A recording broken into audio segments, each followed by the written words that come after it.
Welcome back, everybody, for Chapter 2. Here we go. Chapter 2 is between the ages of 10 and 20 years old. Now, this was an interesting stage of my life. At 10 years old, we moved house and went to East Preston. And from there, I had to go to a new primary school for a year or two. Can't remember. Doesn't matter. And then from there to Preston East Technical School. So, when we moved into this new neighbourhood, it wasn't like the ghettos that I grew up in. It was quiet. Everybody had a front lawn, a backyard. They were the early suburbs of Melbourne. Nice 1.5 acre blocks. Lots of room in the back. Lots of lawn to cut. Which is one thing, my dad struggled with the lawn. My mother would cut it. That's how bad it was. And I would, of course. Always willing to do something. Anyway, at the age of 11, I got my first job. Well, my mother got me my first job at this bloke at the market, Preston Market, who sold shopping trolleys and suitcases. I remember he had sheets and covers for bed covers and things like that, pillows. And my mum offered me to him for work on my school holidays. Everybody was taking their school holidays and I had to go to work. And I went. I was enthusiastic about it too. I'd sit in his garage and cut the steel bits that on the machines and drill them for screws or rivets and have them, the different parts all ready for assembly. I did that all that summer.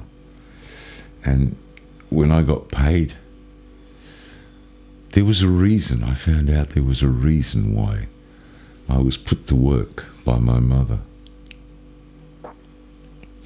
My father wouldn't let my mother buy expensive baby clothing stuff.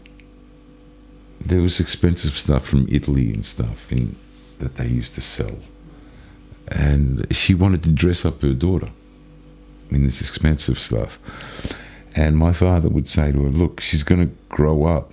It's just going to turn into rubbish. It's not going to last long. You're talking about something that costs a lot of money and it's only going to last for a few months.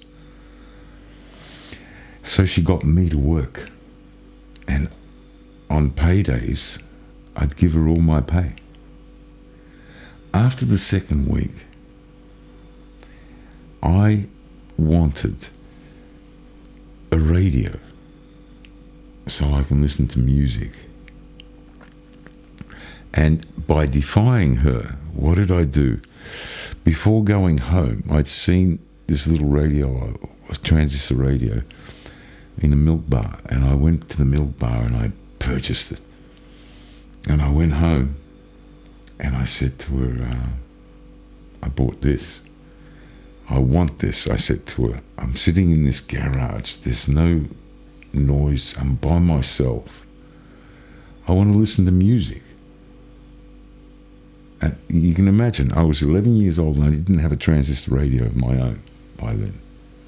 I was entitled to one. Give me a break. And I was working. And she got so pissed off at me and so upset. She turned around and attacked me with, do you know how much that's going to cost in batteries to keep it working? Now, that just noticed the batteries, if I had it on full, they would only last for a day. So I learned, I had machines around me, I had drills, I had cutting tools that I was operating, and I wanted to be able to hear. I ended up with the radio, and she ended up hating my guts. She got next week's pay. You understand? And ever since then, I always had a job. And, winter came and I was doing paper rounds. And as I grew up through my teenage years, always worked. Cleaning shopping centres, shops, windows, collecting the garbage, Preston Market on Thursday, Fridays and Saturdays, and washing the place down with water. We had to wash it down too, especially the undercover places where they sold salamis and fish and stuff like that. We had to wash all that down. I got used to the smell of garbage. It was good to have 3 days' work when you were a school kid, because there was no way I was going to get pocket money off my parents. There was no way they could reach into their pockets and say, you're entitled to this every week or something. Find your way. No, that wouldn't happen. So that was my first job. And from there on, I just keep working. And I haven't stopped working since, and I'm 61 now. So that makes 50 years of work on my back. And I don't know where it went. I didn't feel it at all, because some of my jobs weren't work. They were part of me. As I grew older, they became part of me, and they weren't a job. They were a project to get through, a skill to learn. It just got really interesting as I got older. The next one is? School singer. Oh, yes.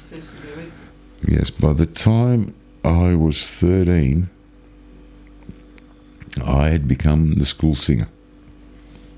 And we had this great big band, 60-piece band, all the school kids. And when they rehearsed, they sounded so bad. Oh, it was bad. It was seriously bad. They realised I could sing. And I wasn't skittish about getting up on stage. I was, I did have the whole stage thing, but I wanted to do something. And if that's what I was good at, I was good at drawing and artistic painting and stuff like that. And I discovered I could sing. So let's work on the singing. Who knows what can happen? And that's where I got my first cigarette. 13 years old. I think we were waiting to go onto stage, and there were two girls smoking a cigarette. And they said to me, everybody was in the hall, so there was no one outside. And the show was going on. We knew the show. We'd seen it so many times in rehearsals. Yeah, that's what they do. They make us rehearse so many times. Oh, it was bad. And just waiting and watching everybody else. That was boring. That was boring. And they offered me a cigarette, and I got they taught me how to smoke it too, how to inhale. And I got my first nicotine buzz. And that's it. I was hooked. From there on, this is a technical school. And technical school. Now, let me tell you about technical school. When I got there, because I was dyslexic and I couldn't go to a high school, my marks weren't good enough for a high school, I went to a technical school. And even there, when I went in and I saw all the machines, all the equipment that we had to learn and understand, all the tools, and the materials. I had a ball. It was like paradise to me. We had woodwork, sheet metal. We learned how to use lathes. We learned how to plasticize handles onto things by heating up the metal and dipping it into this fluffed up plastic and then pulling it out, and suddenly it's got this nice plastic handle on it. Amazing stuff. Graphics, electronics, and on and on and on. The only classes I used to wag on was English, maths, science, social studies, pretty boring. And where would I wag? Northland, right next to the school. Teachers used to come out looking for us. We'd spot them and say, there's so many corridors. I knew every corridor. I'd open a door and then go into corridors, and I'd end up outside. I knew the place inside out. They couldn't find us for shit, those teachers. And it wasn't a massive big place.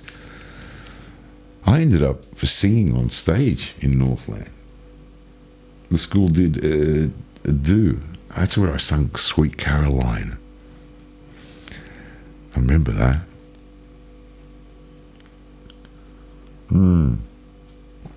So I've sung in a mall, in a shopping centre mall, on stage with the school band. I've actually done that. Well, so much. I wasn't really interested in the singing career. What's next on the list? 14, cannabis. 14 years old. Cannabis. My first go at cannabis. I had 3 groups of friends back then. I had the bad boys.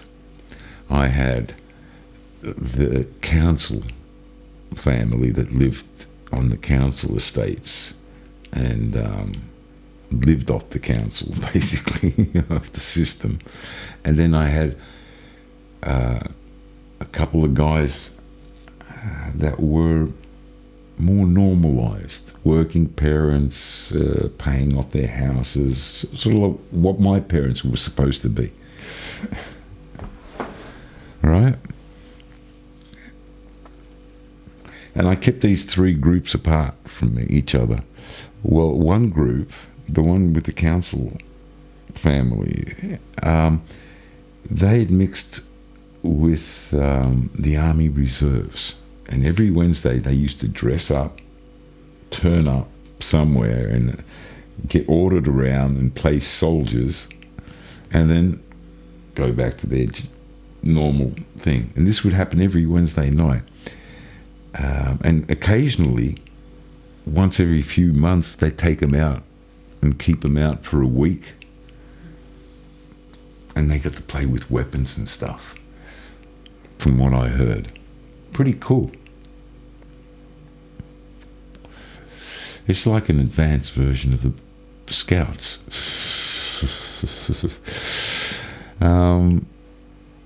They call them the Reserves. And this bunch, we were at a party at my friend's house. I don't remember which occasion it was. Someone's birthday. There were so many children around. And at the end of the night, they all these older kids that played soldiers, some were married between each other, and they were in their 20s as well. They rolled the joint. And my friends sat down, I sat down with them, and they said, they started passing this joint around. They said, you guys have smoked grass? And we sort of, oh, yeah, we've done this before. We played the whole scene. Just like the movies. It's like when they asked us if you're a virgin. Nah, I get sex all the time. I gotta fight them off. And I didn't get sex till I was 17. We hung around with them. They used to show us porn movies and stuff at their places. And we couldn't get up because we all had stiffies. It was so funny. I'm looking at my mate and his brother. It was the three of us. We were like the Three Stooges. Then they liked us. They liked us hanging around. They didn't mind our company. We were quite open and okay kids. And then there was the gangster kids. They're the ones with all the drugs and the cars. Oh, the amount of money on their cars. Guns, things like that. The nightlife, prostitutes, things like that. They used to, they tried to get me in on that crap, and I couldn't do prostitutes. My issue was prostitutes. It just wasn't right to me. I needed affection, emotion in my relationship with a woman. What's next? 15 pills and glue. Ooh, 15. That's the day I started. Now, these experiments only lasted for a week or two. They didn't last any longer. My mum was given pills because of her psychological problems that she liked to blame on my sister. And she threw them away because they had expired. She just kept them and threw them away. And I happened to see them on top of the bin. I had no idea what they were. They were red pills. And I popped one.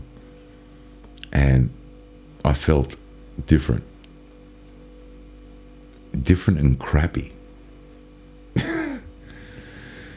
And then I had another one, and I was doing about 3 of them. Now, I had a pack, which I don't know how many were on there, but I was doing 3 a day, and I was getting this stone numbness. I thought, this is cool. But I still feel crappy. I'm numb, but I feel shit for some reason. So that was the end of it. I finished those pills and that was it. And they only lasted for about a week or 2. And the same with glue. I experimented. Glue was popular. And I glue. And once I found out how they do it, I experimented with it. And sniffed some glue. And I did that for about a week and a half. And I got me mates onto it. The ones that live at the council estate. I got them onto it too. And they got hooked. And then I couldn't get them to stop. But after about a month and a half, they eventually came to their senses. They're going to stop doing that. And they did stop doing the glue. God, I remember Louis, he used to trip out. Wow, I want to go back.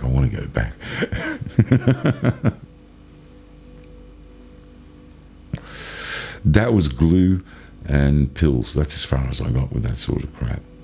I stayed on cannabis and hashish from there. 16 is regular use of cannabis. Yeah, regular use when I could afford it. But I remember I always had some job, always working, always had enough money. I didn't have to sell or deal, and I never did. To support my habit, never did. My friends arranged that, meaning the dealer would sell a certain quantity and then he'd sell it to me at a discounted price. So I'm using wholesale. When I got what's the next one? 17, first 6.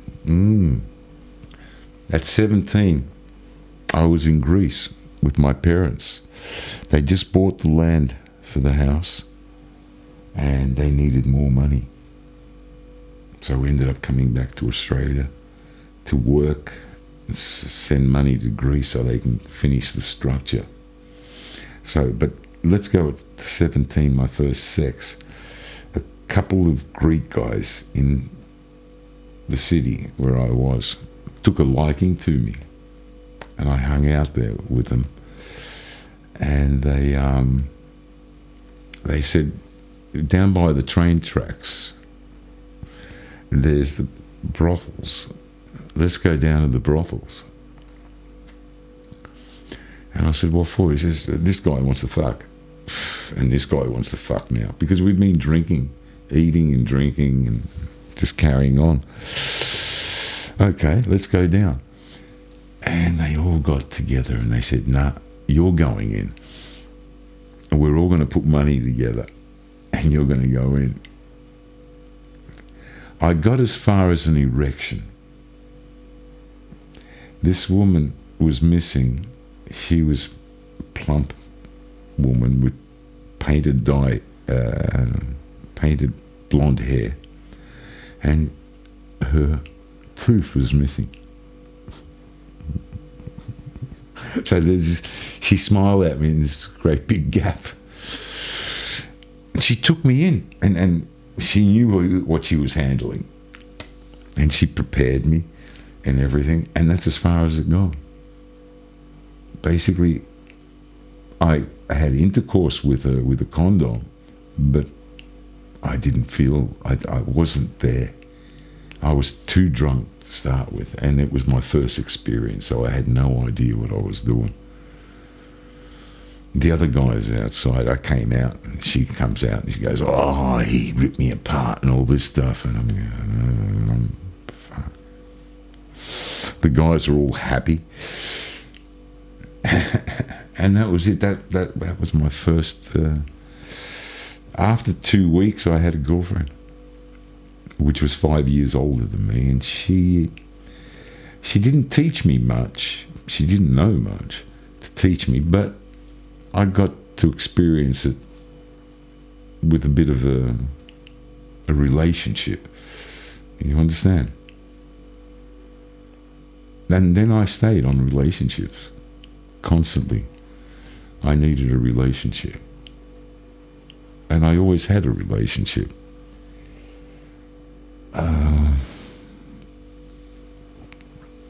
Returning back to Australia, I was all tan, ready, and I let it rip. I absolutely let it rip. I got to a stage where I had 3 girlfriends.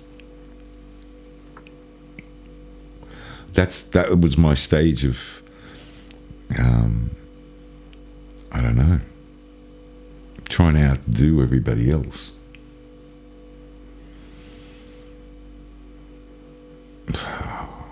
There's a lot of stories in there. It gets complicated. What's next? Use of speed and cocaine. Because I was getting my drugs wholesale, and it cost, as we say, or whatever, I was able to work. I even had a second job at some stage to support my habits. I was going through a full gram. I needed a line in the morning, a line at lunchtime and at night, and then I had to smoke a gram of marijuana to chill out, apart from all the drinks. And this is between the ages of 17 and 20.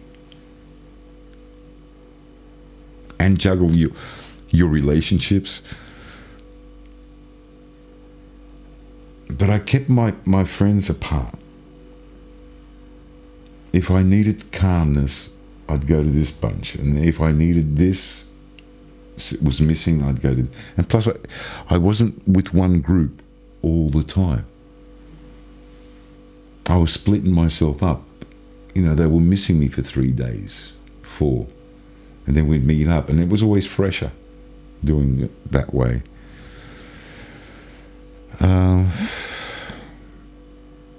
My drug use got out of hand. I started to lose myself externally. I was losing myself, but I found myself internally during that stage. I used those drugs to go deep into myself. And that's when I made all my final decisions for the rest of my life. I knew exactly who I wanted to be and how I wanted to be. And I started to strive for that.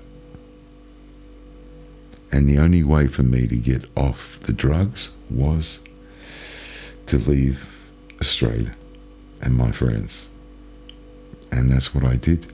Approximately by the age of 20, we'd sent enough money to Greece for the structure to be completed. And my parents wanted to live there permanently.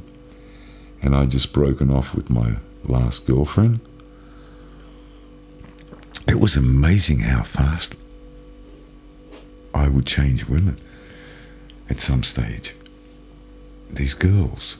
And look, it always started, open-minded, wanting to create a relationship. And then it always turned into something strange because of their weird personalities and their wants and the way they see things and understand things. And there was just that affection was always missing, or when there was affection there, it was a persona. It wasn't real.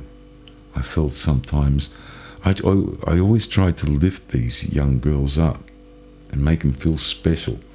And I'd always tell them how pretty you look to me and how I appreciate this and that. And they sort of, instead of making them healthier, I ended up giving them an ego that they used against me at some stage, and I would just drop them, bang, and not look back. They turned it into an ego towards me, thinking that it's a weakness. I don't know. I didn't see a game. I was just looking for affection that I couldn't get anywhere.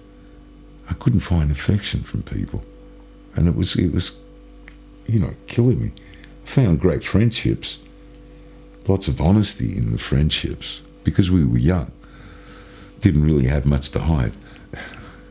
We were still doing things. And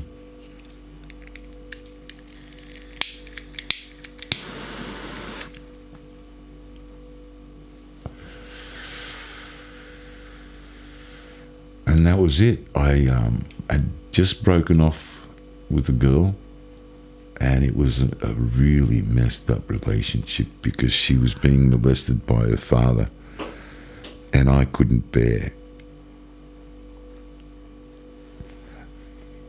the whole situation. I was too young to handle it mentally, so I ran away from it. And I decided to leave for Greece. I'd done my paperwork for the military, to join the military. I'd done my physical exam, and there was another appointment, and they told me go home and just wait for your call. And I decided to leave, and then I went cold turkey in Greece. Now, there's another story. That's actually chapter 3. Between the ages of 20 and 30. That gets interesting too. That's where I start my first businesses. And I find out I'm good at it. I'm good with people.